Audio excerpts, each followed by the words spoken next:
Okay, hi guys, it's Nick again. I'm here with another chat, and we're trying a kind of three-way thing today. So we've got Zaheer and Tom with me. So Zaheer first, do you want to say hi? Hello, everybody. Tom, hi, Nick. Yeah, just saying hello. Starting off a new week and getting ready, getting a few parcels sorted, and I'm awaiting a little mannequin actually. I've ordered a mannequin. I don't know why, but it might be because I've bought 25 bags of clothes as well. So I'll, I'll talk about that in a moment. So yeah, doing well. And Tom, how are you doing, mate? Yeah, I'm good, thanks. Hello, everybody. Yeah, I'm just here and busying away. Still hungover from the weekend, unfortunately, but other than that, I'm doing all right. Yeah, just under the overwhelming thing of just trying to list as much as possible, but it's List. Yeah. out of control at the moment. Yeah, the usual then. Yeah. Yeah. The overwhelming pressure of all of this crap we have. Yeah, I know the feeling. Yeah, so yeah, I mean, yeah, I can see behind you. I mean, if you see the other side of the camera, there's wall of crap in front of me here, ready to be listed. So yeah. Yeah. Okay. Well, we were saying before we were off air that we're just going to try. We'll all put out the odd question for the others to answer and see how that progresses. And I thought if I kick it off, just a general one. What do your partners, stroke wives, think about what you do, and has what you do caused any arguments and stress? Because I mean, I'm slightly different because I directly work with my wife, but I know it can cause a lot of stress. So have you found that? Yeah, well, myself personally, yeah.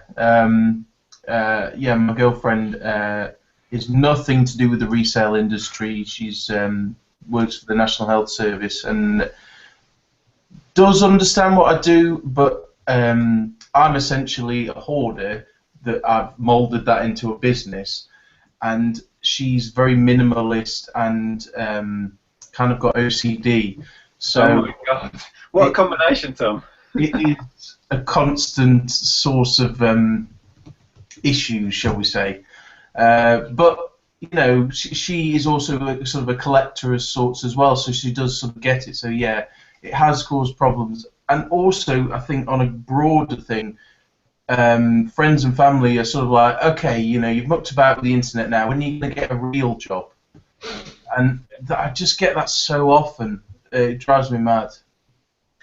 I can actually follow on from that, Tom. Very similar. My wife actually works in a GP surgery, like admin reception type thing.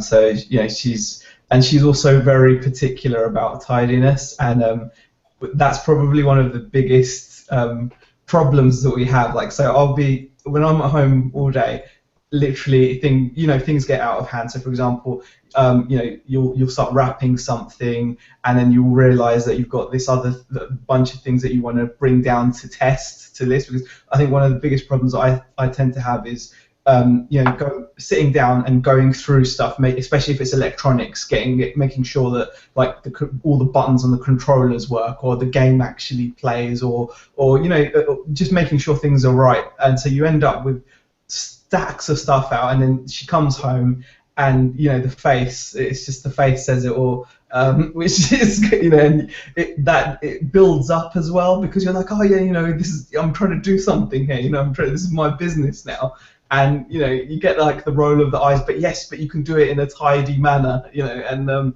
I think that might be more just to do with how OCD she is, even though she doesn't like that term, because obviously there's people who are very like acute in that spectrum, and then she's not like those people in the TV programs, but she's she's quite particular, house proud, I suppose is the way to put it. So yeah, in that sense, that has definitely been a little thing, but overall I've got to say, thankfully, she's been 100% supportive, because if it wasn't for her still working and bringing in a regular wage, I wouldn't have been able to do this, to be quite honest, because she's the one that's bringing in the regular income. Mine is still very fluctuating, and it's new. I've only been doing this 4 months now, properly. So it's very, very early stages. So I'm quite lucky, I'd say. But there's definitely threads of what you said there, Tom, with that. Yeah, I suppose my experience is different. Like I said, I mean, me and the wife have worked together for the past almost 14 years, but you know, I've seen the tensions that build up. I mean, right now, how we structure it is we have separate accounts and we have separate things that we do, and that's kind of naturally evolved that way because there's so much stress over the control of what you're doing and things. But because we have tons and tons of stuff everywhere, our house is like probably similar to yours, Tom, I would imagine, and that itself causes problems. Mainly when we have people come and stay, or we have a family party or stuff. It's like, okay, Nick, let's find places for all of this crap you've got, hide it away, and all of that sort of thing. But it can be really difficult. I mean, mind you, everybody that we know knows what we do. We've been doing it for so long, but you do feel house proud, like you were saying, Zaheer. So you try and squirrel it all away and hide it. So yeah, I mean, we've lost the third bedroom to my stuff now, so it's we're back to just being a 2-bedroom place with one room's just going to be rammed. It's already rammed full. It's probably going to get rammed more. And I mean, one thing that I've got to look forward to though is the aim is actually, you know, for eventually hoping my wife to join me as well, because she very much. I mean, we're obviously a long way off of that at the moment because we're barely making enough that you could say it's just for my wage, but eventually the idea is that she would want to actually join because she actually loves the idea. She enjoys it.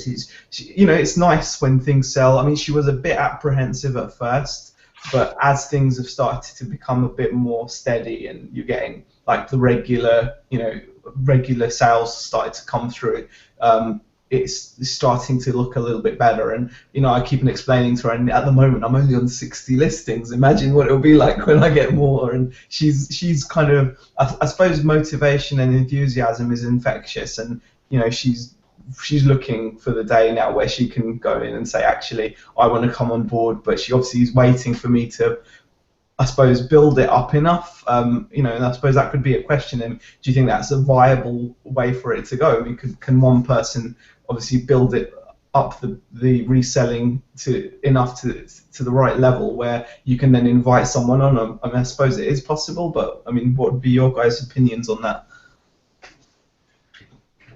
Well, one of my questions was sort of follow on from that, really, because my girlfriend really isn't so interested in joining it. I mean, she's got an interest in it, but she's very much of the to build a career mentality, which is fine, and I admire that. But I'm at a point now where I'm going to have to maybe start thinking about employees, staff, or some kind of extra help, because I've spread myself so thinly that it's the juggling act, and all the balls are going to fall on the floor soon if I'm not careful. So I've been sort of circumventing that by doing things like Amazon FBA, where you pay for a service for someone else to post it out and stuff like that. So I think it's great if you can get someone else on board who you don't then have to go through all the palaver of, you know, the employment paperwork. So, but I think you've definitely got to get to a level in which that it makes it worthwhile. What do you think? I would agree with you there, Tom, with taking somebody on. I mean, I've been down the route of employing people when we've had the retail outlets, and it's so expensive, it's so complicated, there's so much paperwork. Whereas, like Zaheer, you were saying that your wife at some point may come on board.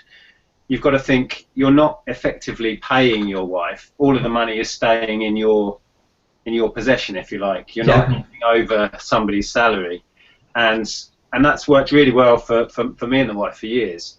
You know, but employing people is a real leap. You have to think you've got to pay somebody's yearly salary out of what you're earning before you take a penny yourself. Plus, I used to find this really frustrating. When we employed people, they had all the benefits of an employee. So they had, you know, the statutory rights that I don't have, like sick pay, holiday pay, this, that, and the other. And it used to be so frustrating that they would have all these benefits, whereas me and the wife didn't, because as self-employed people, as you're probably aware now, you don't have, you know, if you're sick, you don't get paid. If you have to take a holiday, you don't get paid. You know, so I found that really frustrating, that my employees had a better time of it than me, really. So yeah. Yeah, definitely. That is one thing that my number one thing that I'm ranting about currently is people who moan about sick pay and things like that. People, you know, that don't realise that other people. Oh, what do you mean you don't get sick pay? They can't fathom that. So it's interesting. Yeah. Yeah, I do find it hard if I'm out somewhere and someone's saying, "Oh, I've only got 10 days holiday left this year," or something, and I'll be like, 10 days? Oh my God! I'm lucky if I get a week. You know, it's frustrating. I think it's like an important thing to actually look at, because there is always that syndrome of the grass being greener on the other side. I mean, you know, people that when you're working, I remember when I was working, I was just thinking, oh, it would be so cool just to be your own boss. And then when you are your own boss, then you realise, you know, the amount of work and time needed. I mean, I pretty much don't feel like I'm ever doing enough at the moment. That's how that's the constant feeling I've currently got. So I'm hoping that will pass at some point. I know that feeling well. It just feels like I'm not doing enough. No matter what I have or haven't done, I feel equally stressed about that. But it's a kind of stress I prefer over having to be at a certain place for a certain time.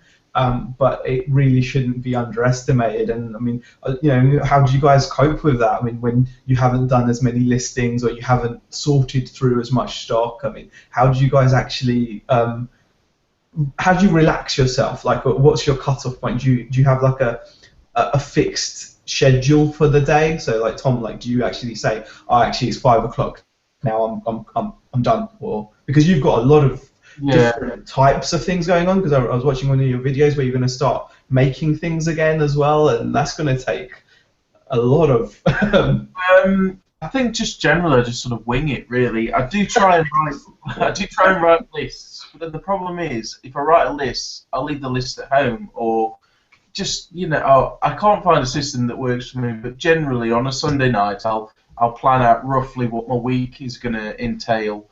And then Mondays are always packing stuff up and posting it out. You can see Nick's got a fair old pile there ready to be sent out. So yeah, I think pretty much that's it. And then I'll do some listings sort of tail end of the week.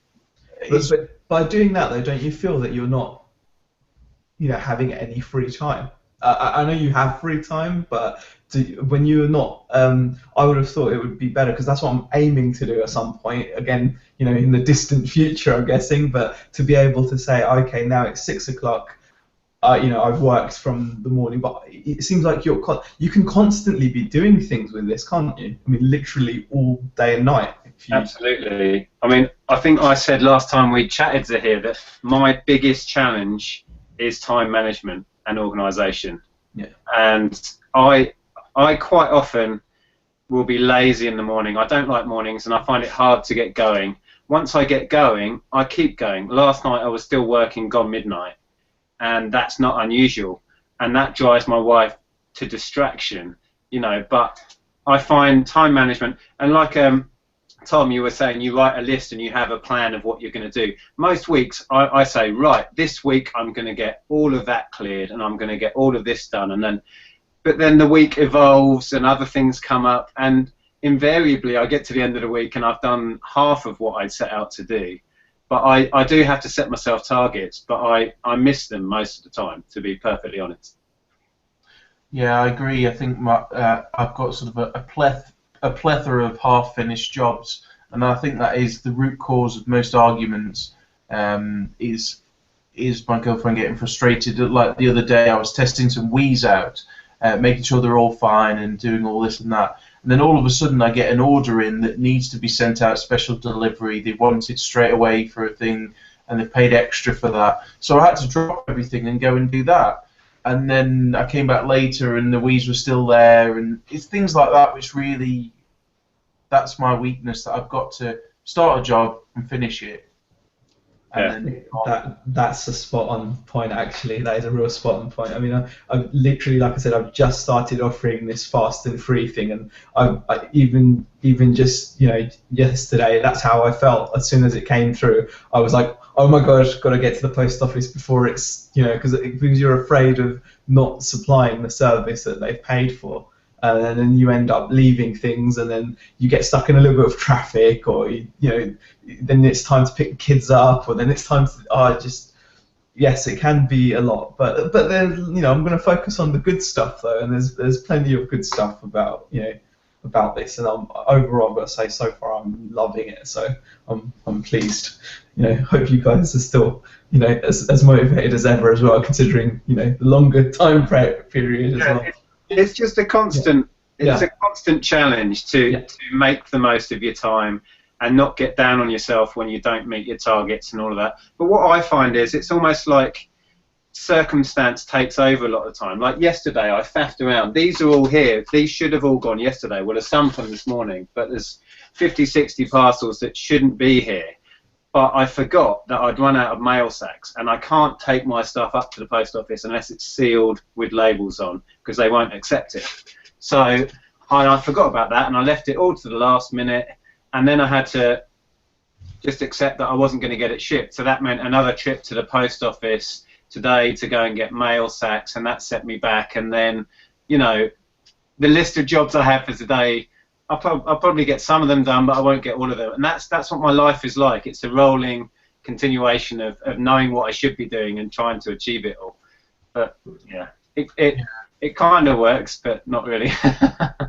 I think the problem is because when you work in a job that say you don't work weekends, there's always that end point that, okay, now is relaxing time, but when you do this, you somehow accidentally work all the time.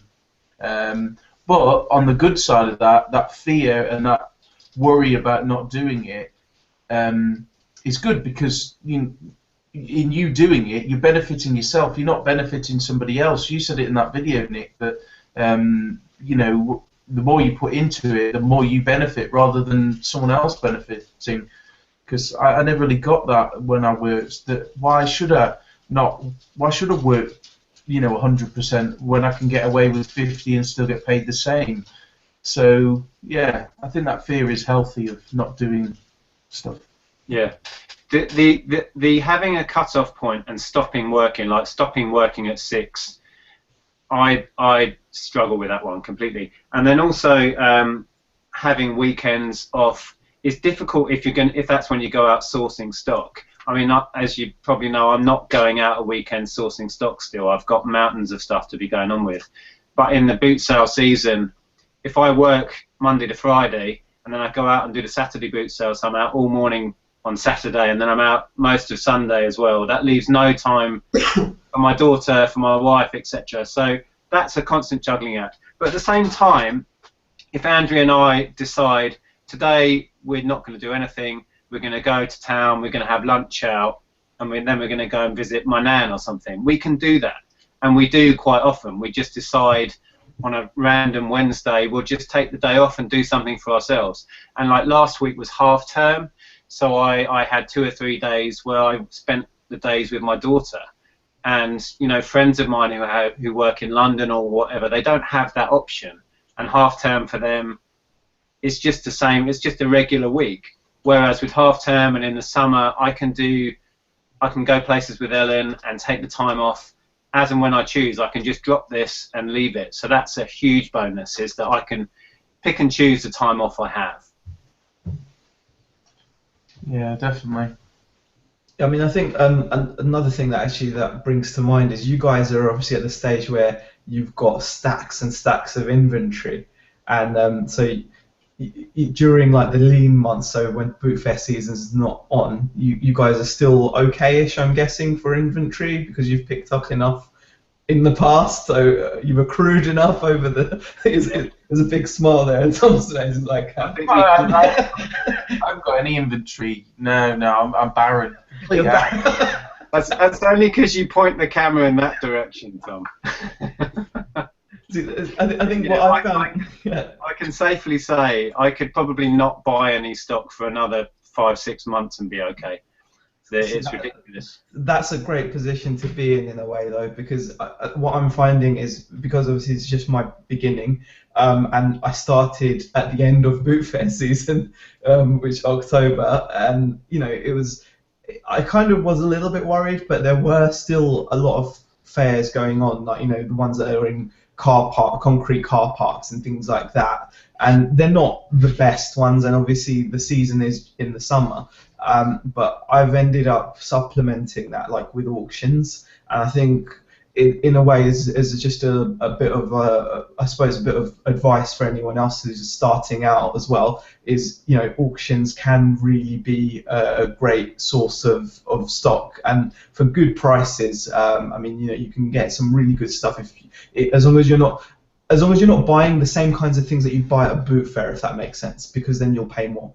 So, for example, you don't want to buy an iPod at an auction. You don't want to buy things like that at auctions, because people know what they're worth, and they will, you'll have people that want the item for having the item, so they'll pay much more, above and beyond what you pay at a boot fair. Whereas I found, especially for clothes and shoes, it's astonishingly good value. And in a way, I'm kind of hoping that that's going to be I suppose it's going to end up being a lot of my inventory from now on, because, like I said, I've just, I think I've got like 25 bags, and when I mean bags, I mean those big clear plastic sacks that they ram full of clothes coming to me, and paid basically the equivalent of around a tenner a bag, which is really, really good. That's including all fees and everything. And if in those there's even 50% are decent, or even less than that, even if there's 20% are decent, the rest could still be made up by selling them at £1 each at a boot fair myself. So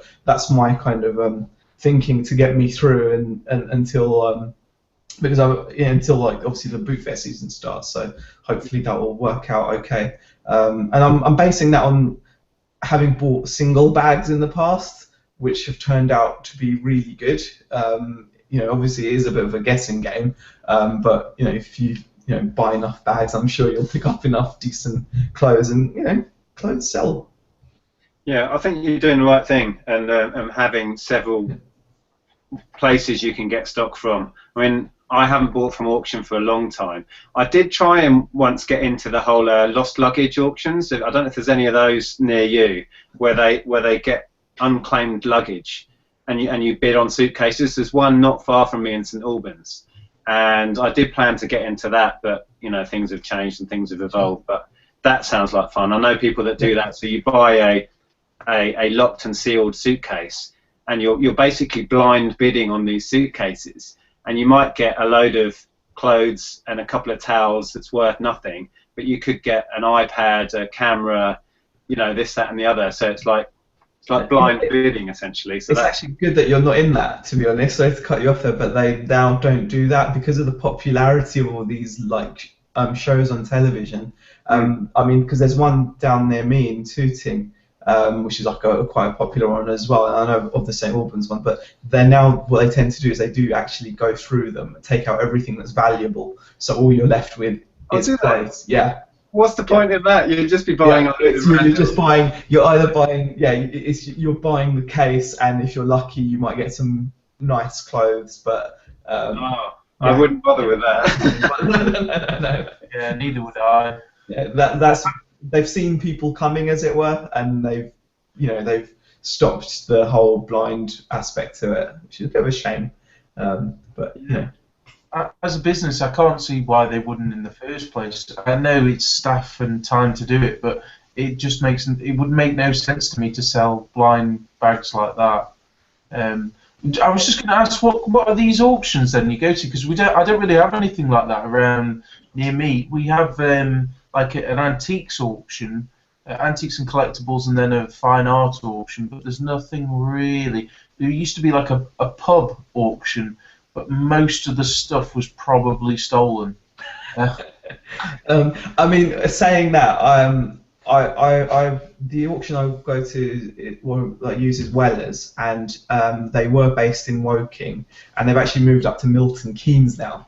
But then they do offer like a delivery service, which I'm about to try out. Otherwise, I just drive it. I mean, it's far. It's about a 70-mile each way trip, but if you're only doing it once every now and then, and you're buying a ton of stuff, then it can work out okay. But I mean, these auctions will sell a range of items. So there is unclaimed property. There is property that's seized by the police. There's all kinds of property. But for example, I've just bought used clothes.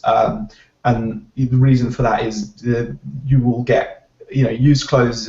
You get a lot of designer stuff. I mean, I've in one bag of denim, for example, once that I bought for about £7, I picked out pairs of Paul Smith jeans, Fire Trap jeans, Levi vintage like pantaloons and things like that. And even one pair of those is £20, and considering I paid I think about £6-7 or something like that with fees for the whole sack of them. And the rest of them weren't bad. They're just not popular brands, but they'll easily go for £2 a pop at the boot fair.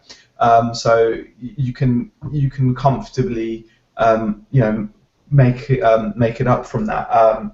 But you do get a range of items, but you can get stuff that's stolen, which is a bit weird because they just obviously exonerate themselves of any responsibility. They're like, once it's bought, it's done. So I bought a lot of BlackBerry phones, and touch wood, most of them were okay, but there was about 3 or 4 of them which you can tell because as soon as you put a SIM card in, you just can't make phone calls. They'll function in every other way, but you won't be able to make or receive phone calls. And if that's the case, then it's been reported. And what you do in that case is you sign on to Checkmend and check it out. And Checkmend's a good website. It's basically like a HPI check for phones, and it tells you what the history of that particular phone is from its IMEI number.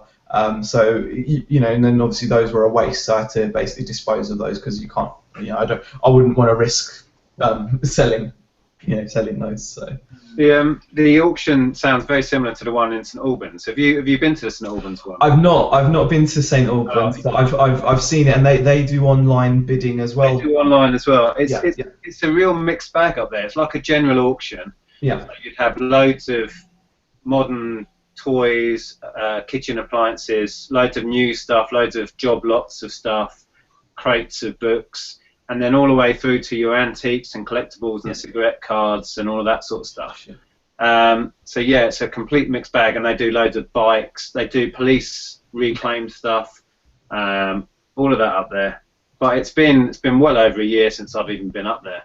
I mean, I think unless you're buying in lots, though, it's now getting to the stage where I think because of the popularity of auctions, I mean, you only have to switch on Dave and all you'll ever see is storage hunters or baggage battles or this or that. And I think there's a lot more people now that are kind of visiting them. And I think because of that, they're clued onto it. And that's why I suppose they've started to go through the baggage. And, items will sometimes go for too much money quite often, especially if you bear in mind that there's like a 25% buyer's premium, and then you add the VAT onto the hammer price, and you've got to be very astute when you as to how far you want to go, because you'll easily end up overpaying, and hence why I'm quite particular. I mean, this lot of things I bought, it basically all clothes, shoes.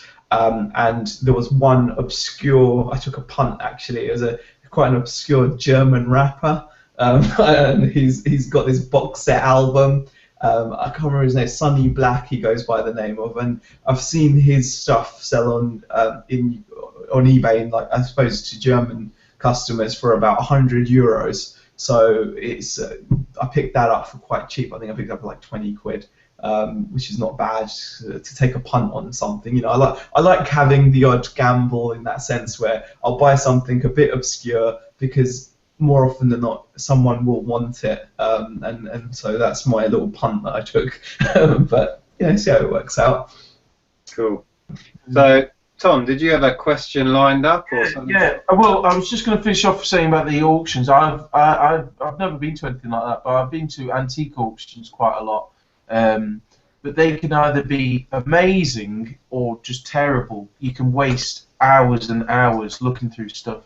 And what I do is I'll go and I'll make a list of like everything that's in a lot, and then I'll research extensively, and then I'll just leave a commission bid based upon. So I'll pay sort of 20 to 30% under what it'd sell for or whatever. I'll leave that commission bid, and then it takes the emotion out of it because I've overpaid for stuff far too often.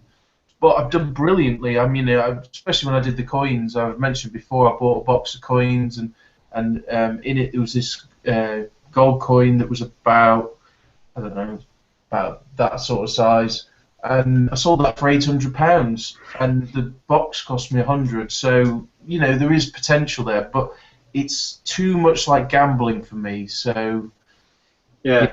Well, there used to be one in Hitchin, which was an antique auction. They did a lot of furniture and a lot of knickknacks and a lot of boxes filled with more random stuff, like take a chance on a box sort of lots. And they've stopped doing it now, but that was in Hitchin. When we first started on eBay back in 2000, 2001, we used to go up there, and like you, we would go there, we'd find a load of stuff, we'd go as early as possible to the viewing, and then we'll go home, look everything up on eBay, and write down the maximum we go to, and then go and bid on it. And it was cool because we knew pretty safely what we could achieve on these items of, China and collectibles and war memorabilia and stuff. And yeah, we did really well out of that. I used to buy a lot of military stuff and uniforms and that sort of thing. There's loads of money in that.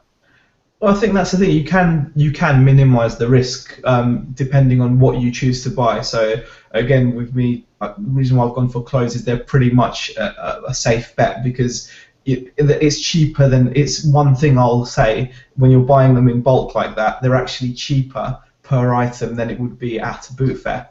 Nowadays at boot fair, you'll get minimum of 50p or £1 per garment. Really all day long, so you can't really lose on that. But I do agree, when you're looking at other items, then definitely it's a bit more of a lot more research, a lot more time is required. And I think online bidding is really good because obviously you can just stick your bid in and leave it to it, and then you get like a little email when you've been outbid by somebody or such like. So it works pretty good. I mean, it's not something I'd do completely just on its own, but it's definitely a good source for clothes and shoes, I'd say.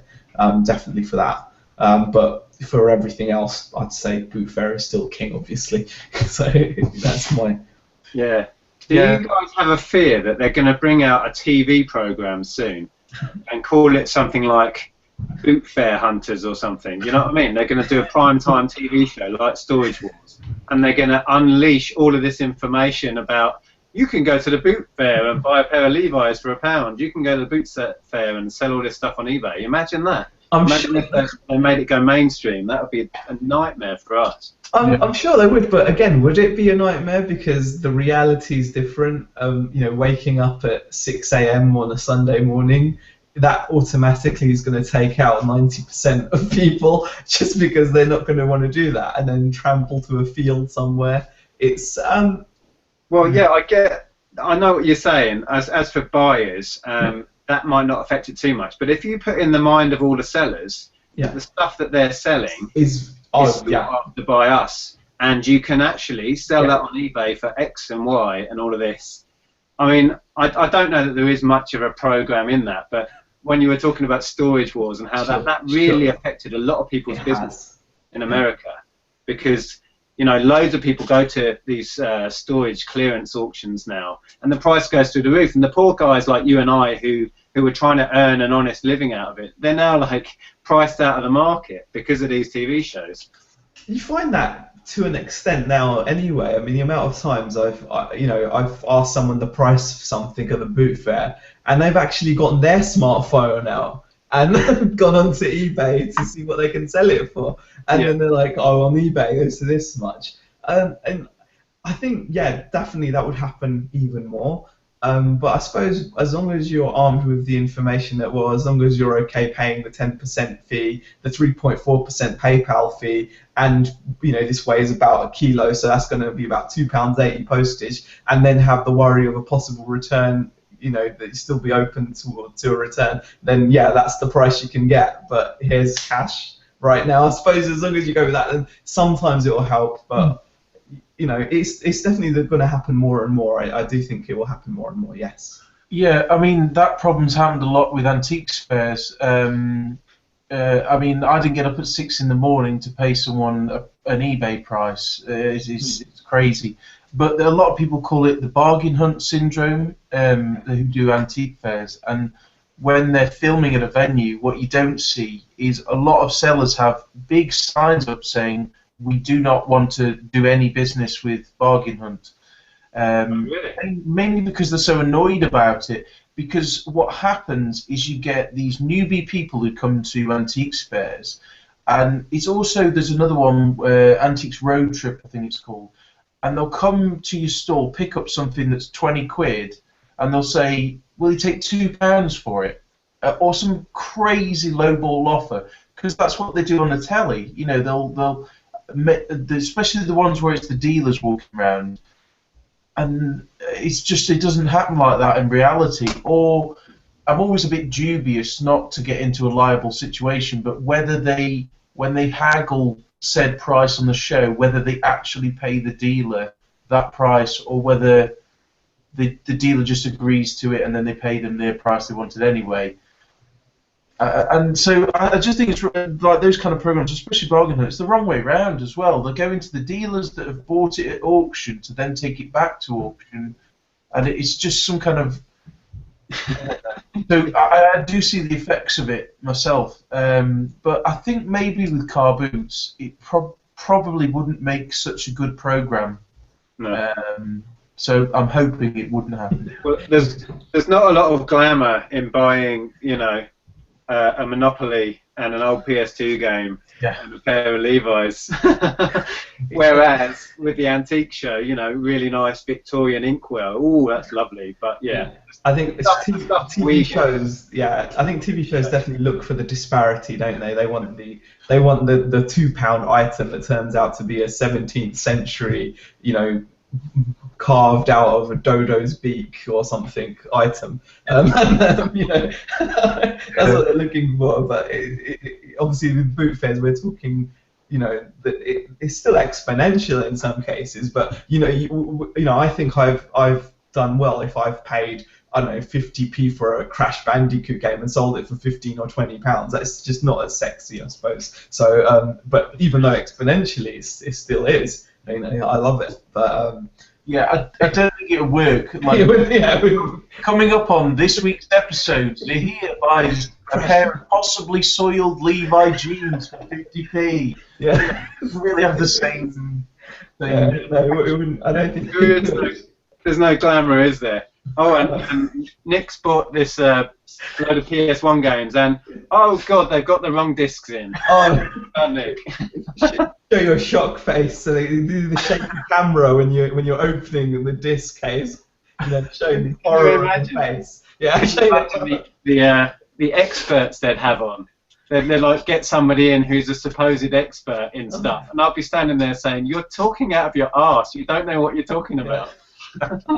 I mean, you can. Thing is, that's the thing. Even on the storage program, like even the storage hunters and things like that. I mean, I'm an addict. I do watch it. I do like watching it. I don't know why, but I do. But even with that, the pricing is so dubious. They never mention anything about fees and, you know, how much buyer's premium they're paying on top of the hammer price. They're not talking about any of that, and I think that's what misleads people. I think. Yeah, and you know, there's a lot of planted items in exactly. It's not exactly. It's not even.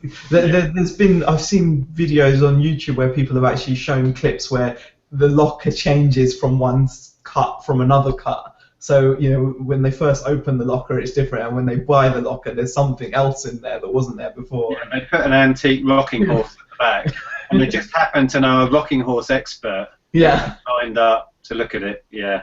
Yeah. I've given up watching it now. I kind of got bored. They've gone to the extreme now. I think I've seen one where they buy actual containers, you know, container wheels now as well. So that's quite a. I think that's the end game, isn't it? Surely, getting it in containers. But yeah, I mean, it's something that will affect, you know, a small percentage, I'd say. But I think with this job, as it were, it's definitely a case of you've got to love getting up and going to the boot fair. Because I started going to it more as a pastime, and something you love doing on a Sunday. I mean, this is from when I was a kid, so I've always enjoyed going to the boot fair. So I don't see it as a chore, or I don't see it as part of the job, even though it is now.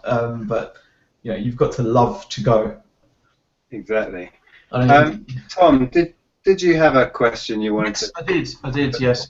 And saying about getting up early on boot fairs, another idea that I want to come up with and someone to do is an afternoon boot fair, because I'm like Nick, me and mornings aren't best friends, so just a little thought out there. But the one thing I wanted to ask you two is, well, it's a twofold question. One is, what are your favourite things to buy, and what's your favourite things to list, if that makes sense?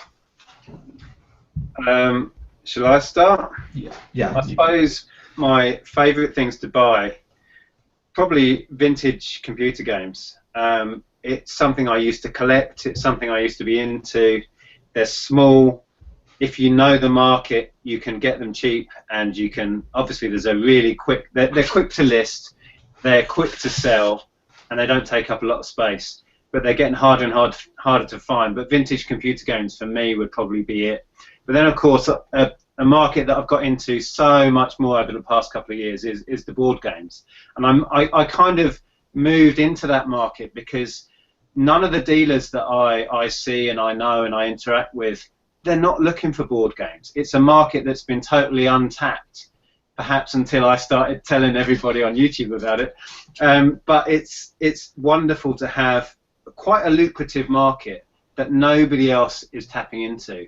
And with board games, I've certainly found that. So that's kind of taken over the retro games, because I'm finding them really hard to find now. Yeah, definitely. I mean, video games were what I used to love going to boot fair for. I mean, I used to just get Amiga games for my Amiga because they were cheaper at the boot fair. But definitely now you can't get them very easily. So I've got to say, since watching Joe Chris Pine's videos as well, I love now getting things like trainers. Like I like looking out for Nike trainers, and clothing is definitely something I'm into now, because just because it's very simple to pack. There's no risk of it breaking. It's very, very cheap. So and the stuff that you're going to list, you're only going to list because it's profitable. And even with issues such as if it doesn't fit, someone will want to send it back, etc. You're in it for such a small amount in most cases. Pennies a garment that you're almost inclined to say, I tell you what, have the refund and keep it. Even though it's not something you want to get into a habit of doing, but just for when you look at the hassle. So I love clothes, and also one thing that I love is CD players, VHS players. I love selling them. I don't know why, but I just enjoy handling them, and I like, they're brilliant. I mean, I've just recently picked up for this Sunday for £3 a nice Sony VHS. It's got a couple of dings, a few scratches, but it's an easy 40 odd to £50 if I wait, especially with the remote control. Easy £40 for a Sony VHS player. I mean, sold one just the other day for 50, which was a slightly higher model, but that's not got a DVD on it, just a plain VHS. People love them. And CD players, definitely. I love CD players. Again, Sony or Panasonic. Those would be the things that I kind of stick out to me, and that I find enjoyable, as I suppose, to sell, because a good profit. And what about yourself, Tom? Yeah, I've got some serious issues to raise with Joe, because he's turned me into a blooming trainer hoarder now. Buying trainers like, God, I could, and they're brilliant, aren't they? Walking boots as well. I've done so well on walking boots in the past. I don't know why people just, if they get muddy, people just think, oh, they're not worth anything. And these were like encrusted in like mud, and just like 5 minutes cleaning them, and they're a £30-40 pair of shoes. I like buying them, but I don't like listing shoes or clothes. They just, we just sold something. But the thing I do like buying, I mean, I still do like buying gold and silver because of the simple fact that it has got a set value, which is its scrap, which I know for definite that I can at least get that. So that's an instinctive thing. But like the vintage computer games, you just don't see it anymore. It's impossible. So yeah, and then the favourite things to list are probably things like last generation computer games, sort of like your 360, PlayStation 2, that sort of thing, and probably books as well. I enjoy listing books because you can just, you know, scan the barcode in and it's very quick and easy. Talking of books, I've got I took a little punt on some books that I've still got stuck on Amazon. I'm not sure whether they're ever going to go, but it was at auction, unfortunately, so I did pay about a fair amount for them.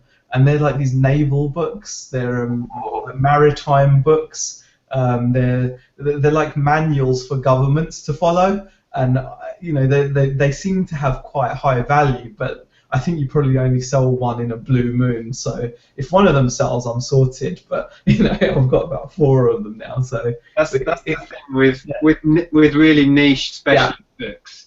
That they might have, you know, you look them up and you find one quid 6 months for £100, and you think, whoa! But you've got to find that one person who wants that book about, you know, whatever. I've got some weird book about the archaeology of caves in some part of Greece as well. I only paid a couple of quid, but it's apparently £40–50 book. But I have to find that cave enthusiast now. I love those niche books. I really love finding weird niche books. There's 2 books recently. Well, one that I've sold and one that I bought. I bought one book. I haven't listed it yet, and it's called A Squirrel on My Shoulder, and it's about a guy who's obsessed and keeps squirrels, and it's just the weirdest book ever. So there's that, which was a weird one. But then I bought a book about 6 months ago for £1 called Vacuum Cleaner Maintenance, and it's like a maintenance manual, really thick. About how to properly service sort of older vacuum cleaners, and it was inscribed on the front, you know, thanks for completing the training course in vacuum cleaner maintenance. Here's your thing. You're ready to go now. And I listed it on Amazon, FBA, and it sold last week, and it's gone to the Nuclear Research and Scientific Library in Geneva, Switzerland. Wow. And that sold for £85. Oh. So it's just, I mean, but that had a sales rank on Amazon of 6.5 million, which is just silly high. But they do sell, but that took 6 months. That gives me hope then. So that gives me hope for my collection of weird books. I mean, I even tried to look through them. I thought, I just don't understand. It's meant to be English, but Zaheer, did you have any questions you wanted to put forward, or? I've got like an actual, just a simple yes or no question. I don't seem to have access. You guys have been talking about the global shipping program recently on Amazon, on eBay, and I was wondering, like, if you guys know whether that's available to everyone. Do you have to click accept? Because I can't seem to see that anywhere. I mean, have you both got it? I mean, I know, Nick, you've got it. I mean, Tom, have you got it as well? And yeah, I've got it, yeah. I did have to accept it. They sent me an email about it. Oh, right. But I don't know whether it's you have to be like a pro seller or something like that. I mean, I was very against global shipping program, as I've said to Nick.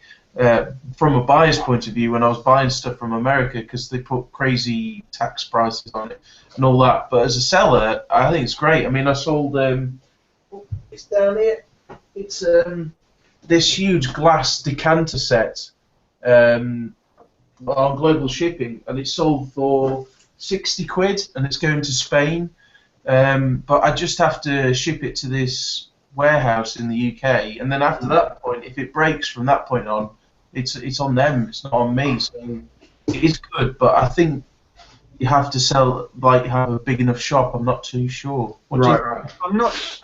I think you should be able to use it, Zaheer. Have you tried just searching global shipping program in the eBay help search Yeah, box? I did, but it just takes you to like the information pages. So I'm guessing I've not been sent the email, or I'm not eligible for it just yet, maybe. But it's definitely. I mean, has it been helping you? I mean, would you say that? I mean, Tom seems to be quite positive about it. I mean, Yeah, would you say has it increased? I've shipped internationally for years. I am a bit selective with what stuff I choose to send internationally.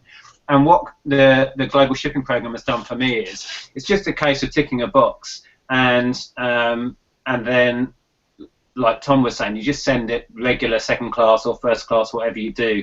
So it's no more work to you. And I've just been ticking that box on everything now, on stuff that wouldn't have been worth the hassle for me to do regularly, to go through all the palaver of sending stuff internationally. Like lots of all the CDs are on global shipping, and people have been picking those off. You know, like a £3 or £4 CD, and then paying £10 to get it to South Africa or something. It's amazing what people will pay to get this stuff, and I wouldn't have bothered having international shipping on that before. So it's really helping my sales, yeah, because it's spreading the net wider really and reaching more people. So yeah, I'd recommend it still. Yeah, I'm hoping that I'll get an email soon then or something, because yeah, I think that sounds pretty good. That sounds like quite a nice little option to open up. Recommend is give eBay a ring. They're so helpful, and just get it from the horse's mouth. Am I eligible? If I am, how do I do it? Because they're so helpful with that. I think they actually ring you as well. You know what I mean? You set it up, Okay. and they give you a call. Okay, I might do that. Thanks for that. That's a good bit of advice. One other thing actually that I just wanted to get an idea on is things like your policy on returns. So I mentioned earlier that sometimes I'm almost inclined, even if the item has sold for a decent value, if the initial price that I paid for it was like really negligible, and they're saying that it's faulty, or they're saying that there's something wrong with it. And I know, Nick, like you've discussed this a couple of times where you've had really awkward buyers, and you know the guy with the Monopoly board obviously stands out. But how do you decide what's worth your time? Because obviously, if you've got stacks of stuff to do, is it really worth the effort to kind of find out something, especially if it can in the end count against you anyway? Because I mean, I've seen some US sellers as well, like Bonafide Hustler, and he's very much of the opinion that he just holds his rating above everything else. So if someone comes with any kind of a return, he's likely to just get it done and out of the way, just to keep things safe, as it were, for his rating. I mean, what's your opinion on how important your rating, your feedback, etc. is? I think it is really worth protecting. I mean, I'm a top-rated power seller, and I get a lot of advantages, and I think that helps drive sales. But I've I know what you're saying and what Bonafide Hustler would have been getting at when if somebody asks for a refund, you just do it. You just give it to them and move on. And I kind of do get that, but I've kind of gone the other way now, and I question everything, because I'm sure a lot of people just fire off an email when they get their item and say something's wrong with it or whatever, or oh, it's a little bit this, that, and the other, and they're just looking for either a simple refund or some money off. So.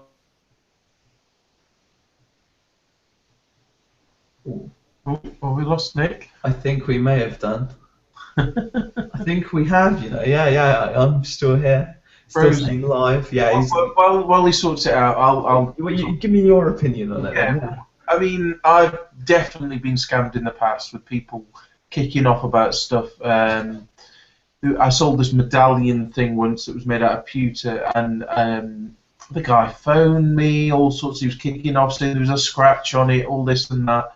So I refunded him. I paid like 50p for it, and I just said, keep it. That's fine. I sold it for £8. Keep it. Yeah. Then I looked on his eBay page, and he'd resold it for £12, and he'd used my images. Oh, and my what a description. cheeky sod. My listing. So I reported him to eBay because I mean, Yeah, no, that's just beyond. Yeah, that's I was barefaced, like, isn't it? this is Yeah, wrong. So in those circumstances, block them. yeah, But I've also had it where people have said, "Oh, it doesn't work. I can't get it to work." I've had it with a Walkman before. I can't get it to work. This and that. So I refunded them. I said, "Just keep it. It's fine. You know, whatever." And then they messaged me sort of 2 weeks later. "Oh, sorry, I got the batteries in the wrong way round," or just stupid stuff like that. yeah, So I think that you've got to reply, but then give them a little bit of time because eBay have introduced a new rule where people can't give you negative or neutral feedback straight away. They have to wait, I think it's 7 days before they can do that, and that's to stop people having these gut instinct reactions. So really, you've got 7 days to kind of sort it out before they can, you know, kick off about it. sure. So yeah, that's sort of my opinions on it, really. Well, yeah, I mean, I think that sounds good to me because I just wanted to know that I was going along the right path because at the moment, obviously, I want to cement my my rating. I mean, I've just gotten like the top rated silver seller thing, so I want to keep it because it does. There does seem to be advantages to it, like getting your listing seen a bit more, etc. But yeah, Nick's saying my connection has failed. So, Yeah. yeah, so. Join us in a bit anyway. Yeah, but yeah, I mean, I think I think it's good to know that it is important to protect and to have that because at first I thought, is that just a bit of a gimmick? Like a top-rated seller, does it really matter? Or and I'm guessing obviously the perks do give you that extra nudge that you might need to get some extra sales. So in that sense, I'm going to continue to be a bit. Not lenient, but depending on the item, I suppose. I think it definitely does matter, and I think as well as long as you put in your descriptions every possible conceivable thing that could possibly be wrong with it. If they do leave you bad feedback, I've had some removed because of silly things like that. And also, if you're selling on Amazon as well, if there's a problem on Amazon, more often than not, I'll just refund it and just say keep it. Because on Amazon, people don't leave you feedback, not nearly as much at all. I mean, less than 5% of people will leave you feedback, in my experience. So one neutral or negative on Amazon can clobber you really badly. So yeah, that's sort of my experiences, really. Best to keep it safe in that respect, then. Yeah, I mean, I've only just started on Amazon, as in I'm not really selling on it as such. It's just if I find something that I think will probably be better suited for it, then do it. But from what I've seen, it's more for arbitrage or new stuff. Yeah, I mean the thing with say those naval books is you can list them. You could list them on eBay and Amazon at the same time, as long as you make sure you take one off the other. Then. Yeah. And you're sort of doubling it up then as well. So yeah, but there is a lot about new products. So if you find a new and sealed board game and a car boot, you're better selling it off on Amazon Merchant Fulfilled than you are on eBay. But you can list it on both as long as you're got a system to take it off one or the other. It is. Even with the fees though, because I find that fees seem to be, I don't know, it depends. You can get the discounts and things on eBay. I mean, you might not get as much money. Is that what you're getting at? The actual asking price would have to be significantly lower on eBay. Yeah, I mean, there's quite a disparity between the two. So a new and sealed one will sell for say £15 on eBay, but they'll sell for $49.99 on Amazon. So those circumstances, Amazon you're talking about 20 to 25% on some items, but on lower value items it can be up to 50% fees. So Amazon's better for the products which are higher priced. So if you find a new and sealed iPod or something like that, you're better off putting it like Amazon. Yeah, definitely. Giving it a bit more. Is your your connection is going a bit stuttery now as well? Or is it mine? I don't know. No, it seems to be okay. It seems to have stabilised. Well, we've got 10 people watching us currently. How did you check all that? Yeah, open up. You go onto Nick's channel and you open up. Click on the link that says reseller chat, but make sure you mute it. Okay. Otherwise it plays out. We've had a comment from Nick, 3-star finds, saying we have a massive chain of thrift stores here in America called Goodwill. Thousands of Goodwill stores across the country now have their own eBay stores selling what they think are higher priced items. Crazy. Now, I've noticed that with the my favourite charity shop, British Heart Foundation, which I went into one the other day, and it had like this Adidas trainer running piece of equipment, and it says, "I'm sorry, this is not for sale, but if you're interested, please check out our eBay store and bid on the auction." And it was just, yeah, crazy. That is a bit insane. They got a price sticker on it from before, and it said £150. And out of interest, I followed the auction, and it sold for £89. So, yeah. I mean, I don't know. I mean, charity shops can really be a bit hit and miss now. I wish we had, obviously grass is always greener, but I wish we had like pay by the pound for clothes and items as well. Yeah. Oh, Nick's trying to call me. We'll see. Here he is. Hi, Nick. You're now on the chat, but through me talking, so I can put you on loudspeaker if you want to have a chat. It's so cheap. Right. Okay, we're back. I mean, we had technical gremlins then at my end, and I got cut off. So yeah, hopefully we can round this up, and I'll edit it all together and make something make sense. So sorry about that, guys. No, it happens. No, it's the internet. One of them things. What were you talking about while I was gone? Oh, we're just briefing you, just saying, just talking smack about you. That's what it was. I thought you were. Thought you would be. No, just talking about feedback and preserving your feedback is what we were talking about. Yeah, I think I was saying that I've kind of gone the other way, and I challenge a lot of things these days because I felt like I was getting ripped off. People are so quick to just fire off an email to you complaining, and top-rated sellers and power sellers are so scared to maintain their reputation that they just issue an instant refund, like you were saying, Zaheer, that Bonafide does in America. And I don't think all of those are genuine issues. So I at least challenge it or question it and find out a bit more about it.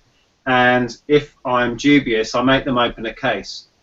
And the thing is, most people with their little complaints or their quick give me a refund messages, they just vanish. They go away because they're just trying it on. Is what I've found recently, anyway.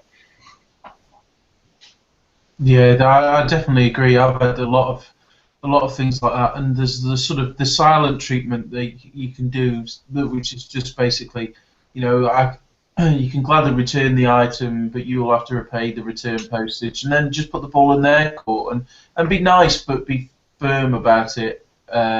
Also asking for pictures if they're saying that there's an actual problem. That's shot down so many little issues because people can't be bothered to take the pictures and upload them, so they just think, oh, I can't be bothered. Or if there isn't a problem, you're calling their bluff. So, yeah. I think it's just like I said. I recently got like my top-rated silver, and I was thinking, is it worth? Is it a gimmick, or is it does it actually have an effect? But if you actually think it's got a decent effect on sales, then definitely I'd want to preserve it because I've definitely had the feeling where I'm being had, but I've thought to myself, be the bigger person, just take it on the chin. It's part of what's going to happen. It's going to happen. The more you sell, the more likely you are to open yourself up to getting returns and things. Also, remember, you can have a few defect ratings and a couple of negative feedbacks and maintain your top-rated seller. I've had recently 1 or 2 negatives that I couldn't do anything about. It was just out of my power. I couldn't get them removed, etc. And I'm still top-rated because I'm still on 99.8% positive or whatever it is. So you can accept 1 or 2. If you feel like you're being scammed, I would say stick to your guns, because if it feels fishy, 9 times out of 10 it will be, from my experience. Sure. Isn't that though because you're selling Monopoly boards that are ripped? Though? That's right. I do a good line in faulty Monopoly boards. Yeah. Torn, well, definitely. Yeah. That was shocking, actually. But that is a good story to share because it just does illustrate, the variety of people that you will come up against. The kinds of people. I mean, it is a bit of a crazy world. You mean the idiots? That's the polite term. Yeah, it is surprising, isn't it? Just the way things magically don't work, and you take it. Like, I did get a return. It was an N64 game. Now they don't really get faulty. It's a cartridge. I think it was Mario Tennis or something. And I took the return because I thought but I will actually get it returned. So I paid for the postage. So they, when you prepay for the postage, and then they can just send it back to you. I just thought, just do it that way because I got the game pretty much for free as part of a bundle.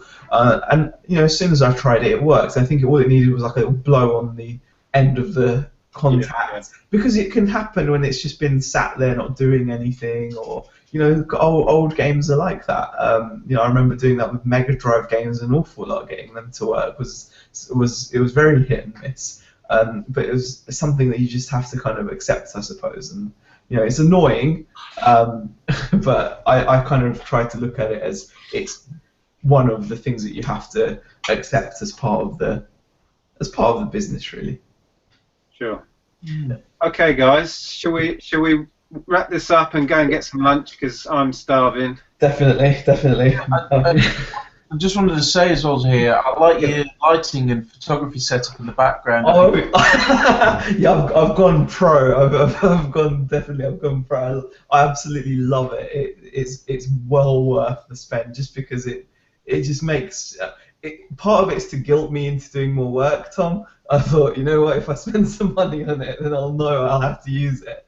But yeah, it's fantastic, really. You got it off of eBay, and really enjoying it. Makes taking pictures quite easy. I mean, what do you use? Do you have anything remotely similar, or? I use my phone. Old school. I use my phone and a window. Your phone and a window. That's yeah. I've just gone all out. I thought, why not? Because I was listing a £200 gold bracelet last night, and I had it balanced on my knee, phone holding a magnifying glass, and I just thought, what am I doing? Well, if you're getting results, if you're getting results, then you can't argue. But I've got all the lights now and backdrops and everything, but this area that I carved out of the piles of junk has just been taken over by junk again. So my photography area is still a failure. So I'm basically doing everything on the side here, and it's not great. I mean, I might make a video about it, but it really does. I've got to say, it's really awesome. You can make your pictures look so nice. Your items look so. It really shows up the scratches as well and things like that if you want them to be there, and so you can get an accurate description. Oh yeah, I'm totally all about the photo. Yeah. I'm just not organised enough. Yeah. No, I have to keep on moving this though. So this is one of the things that gets moved into the lean-to at night and then back out, and then because, I can't have it out all the time. I'm not allowed. So that takes up so much time, I bet. I leave them all built up. I just move them out of the way. But yeah, they're really good. They're really good stuff. So, I can't remember who said it, but I go by the sort of adage of take photos like there isn't a description, and write a description like you don't have any photos. And that's what I try and follow, really. Yeah, I mean, I think it's definitely especially with eBay, photos, they're so important. I mean, when you've got a retail store, someone can come in, they can look at the item, they can pick it up, they can feel it, they can everything. That sells it so much, and you'll have a sales assistant there to tell them how wonderful it is. Whereas all you've got, if you think about it, and you're trying to sell something for like £200-300, you've got to make it look desirable. I mean, obviously, I tend to never adjust the photos. Like, I never enhance them or anything, because I think that's when you start getting into, it can be a bit dubious, I suppose. But I don't know. I So think with one market where it really, really makes a difference between getting a sale and not is the clothing. yeah, Your pictures, if you don't know how to take a picture of a dress, or you don't have a mannequin and you don't do it properly, it just looks awful. You know, yeah. it's laid flat on the floor, or somebody's holding it up. That's The lights, you've got the mannequin. My wife at the moment has been going through our adult stuff because we're clearing all of our adult stock and saving the kids stuff for the shop. And her pictures just sell the item completely, you know, and it's worth the all of the extras. Like, we've got a setup very similar to what you have in the background, set up in our front room at the minute, and that's where it makes a difference. Whereas with your computer games and bits and bobs, people know exactly what they're getting. It does help to describe the cover and the condition, but it's not going to make all the difference. But with clothing, it's a huge massive. Yeah, I mean, I think it was definitely after seeing like Raking Profits videos, because he's really big into clothes. Like over in the States, he does a lot of clothes, and you know, just the difference it does make. Yeah, definitely right. Especially having it on a mannequin. I mean, I've got one of those winging its way to me as well now. So I found these hanging ones, you know, the flat ones. I actually bought those from a boot fair for a couple of quid, so they've been really good. But I thought, well, I'll just go the whole hog and, you know, really make a fist of it. And I think, especially on clothes, like you said, it adds, because it gives shape to the clothes. I think that's the problem. Yeah. That's the whole thing. Especially when you've got no shape to something, it just looks like a bundle of mess. I mean, just like when you go to the boot fair, you get people that stack all their clothes on a table and expect you to rummage through them. And I can never be bothered to approach those people, even though it's probably worth it. And then you have people that bother to hang it on a rail. I'm happy to sift through the rail. That's me. So I'm adding perceived value, isn't it? It's just it's the age-old thing of making something in somebody's head seem more valuable. That's all it is. Exactly. But yeah. So. Okay then, guys. I'm going to have to go. I've loved chatting to you as ever. So cheers, Tom. It's been great. Yeah, it's been great. Thanks for everyone. Yeah. I'll see you in a couple of weeks. Sorry, mate. I said I'll see you in a couple of weeks. Yeah, I can't wait. That's going to be a laugh. Looking forward to it. So hopefully, like I say, what I'll manage to do is marry this end section up with the beginning, and we'll have a weird bit in the middle where I vanish for 5 minutes. Anyway, cheers, guys. Been lovely talking to you. Cheers. Bye.